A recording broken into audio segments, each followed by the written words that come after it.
kita angkat melalui karya-karya kami di Rumah Komik ini, mengangkat dari cerita-cerita memang diadopsi dari cerita-cerita rakyat Papua.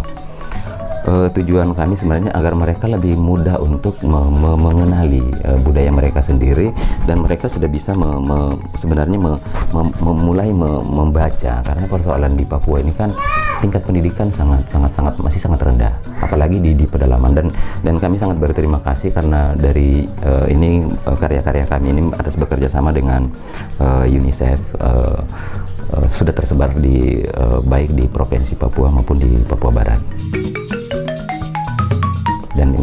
Dan kami sangat merasa sangat tersupport dengan hal itu, bahwa sekolah-sekolah di pedalaman itu sampai bisa mengakses buku-buku kami.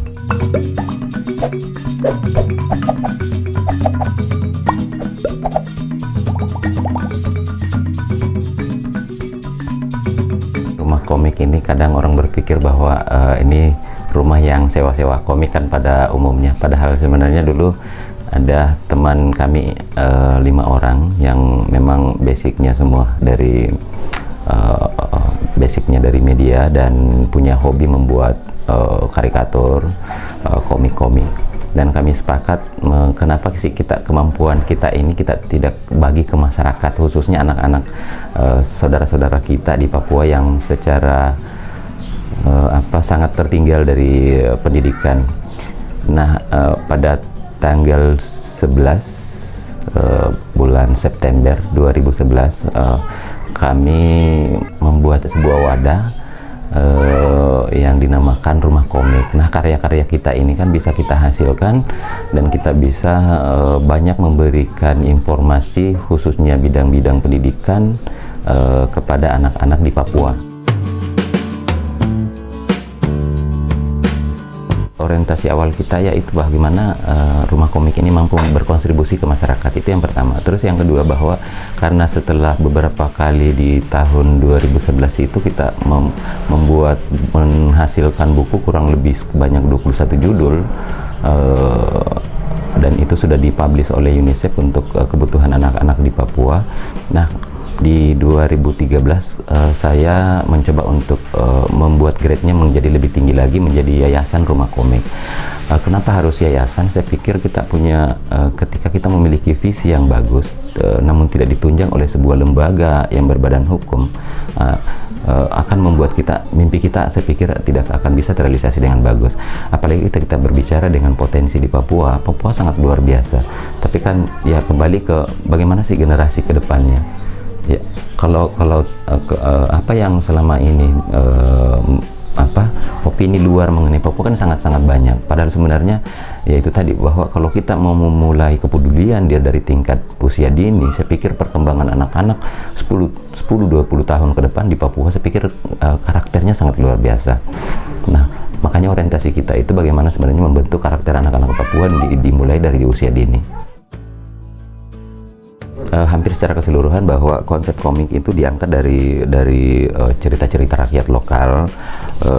Misalnya ini kisah Nuri dan Kakak Tua diambil dari Kabupaten Sorong, dan ini saya pikir sangat luar biasa. Karena kenapa? Masing-masing buku ini kan mengadopsi dari cerita rakyat, dan di akhir cerita biasanya kita akan memberikan semacam penguatan bagi anak-anak yang membaca, bahwa hikmah dari cerita ini apa sebenarnya mereka bisa tangkap. Ya, kembali lagi bahwa pembentukan karakter itu yang menjadi orientasi kami. Mengenai respon saya, ketika kami berkunjung mungkin ke daerah-daerah mungkin seperti di Timika, terus beberapa daerah-daerah lokalan di wilayah Jayapura, mereka sangat antusias membaca dan mengapresiasi karya kami. Meskipun mereka tidak mengetahui ketika kami berkunjung bahwa kamilah yang membuatnya, tapi ketika respon itu bahwa betul-betul sangat menarik ya.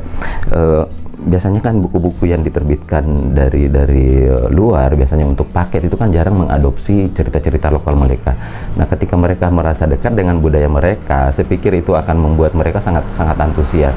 Bahkan kalau misalnya, oh ini cerita dari kampung kita misalnya, saya pikir itu memiliki nilai grade tersendiri bagi mereka.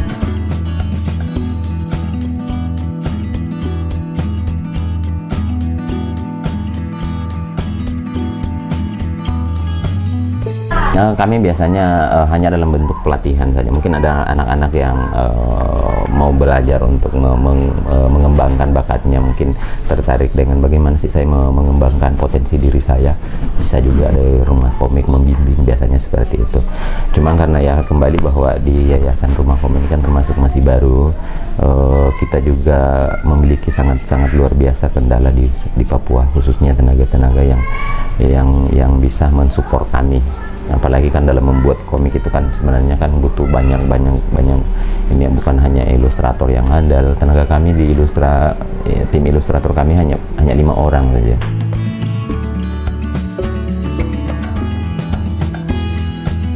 Potensi di Papua ini sebenarnya sangat luar biasa ya. Tinggal sebenarnya bahwa bagaimana sih kami betul-betul mampu membina anak-anak yang punya potensi, khususnya di komik, dan beberapa anak-anak yang sempat bergabung dengan kami itu saya pikir dalam waktu yang sangat cepat ya, mungkin karena memang potensinya anak-anak Papua itu luar biasa. Bukan hanya dia yang terbukti di bidang olahraga, orang sepak bola, orang-orang Papua sangat luar biasa.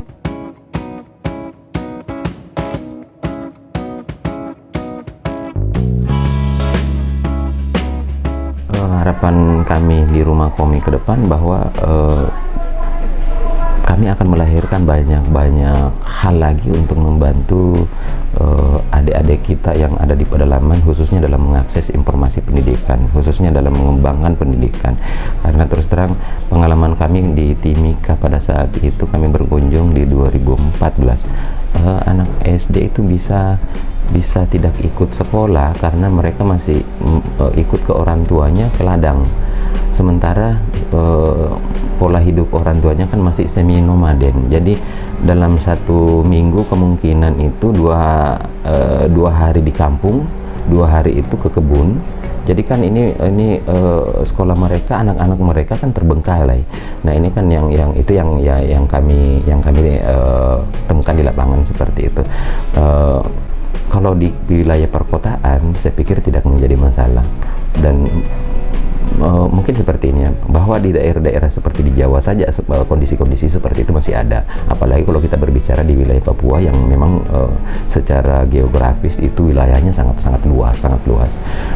Kebutuhan guru masih sangat kurang, bahkan tentara-tentara kita yang bertugas di pedalaman karena kadang harus mengambil inisiatif tambahan untuk membantu pengajaran karena memang tenaga pengajar kurang. Jadi pola yang dipakai selama ini di Papua memang lebih cenderung ke peran serta masyarakat. Bagaimana sih orang tua di rumah itu keluarga menjadi media yang paling pertama mengenalkan anak-anaknya untuk bagaimana belajar pembentukan karakternya, bagaimana belajar menulis dan membaca secara awam. Nah, tapi kendalanya pula ketika kita ternyata di lapangan di pedalaman juga ternyata orang-orang tuanya itu tadi tidak bisa memahami juga bahasa tulis. Nah, ini kan kendala-kendala yang kita temukan di. Kalau berbicara mengenai tips cepat menjadi komikus sebenarnya tidak terlalu susah ya, hanya butuh mungkin memang ketekunan saja.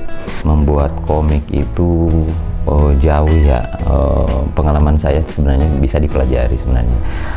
Bahkan beberapa anak yang mencoba di Rumah Komik sempat kami didik ya memang seperti itu, bahwa basic mungkin menggambar memang harus dimiliki. Saya biasa menggunakan aplikasi yang sederhana yang sangat standar. Mungkin saya bahkan masih pakai CS Photoshop yang masih versi lama, tapi saya pikir bahwa ini kan program kan hanya sekedar tool saja, sebagai alat saja. Bagaimana kita bisa mengeksplor ya. Saya mencoba membuat tokoh lokal, misalnya orang-orang Papua ya. Tidak terlalu susah karena kenapa? Orang Papua itu kan sebenarnya kan memiliki karakter tersendiri. Biasanya dengan rambut yang gimbal itu akan sangat mudah untuk dikenali. Ya. Seperti itu. Ada yang gimbalnya malah mungkin malah lebih seperti ini.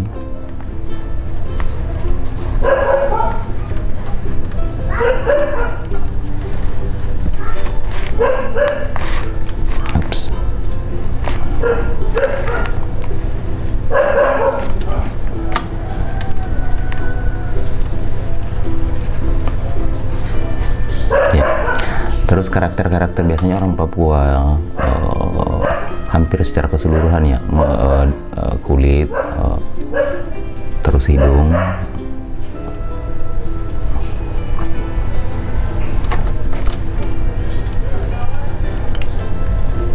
dan saya lebih senang membuat karakter dalam bentuk yang lebih agak apa namanya, lebih sederhana.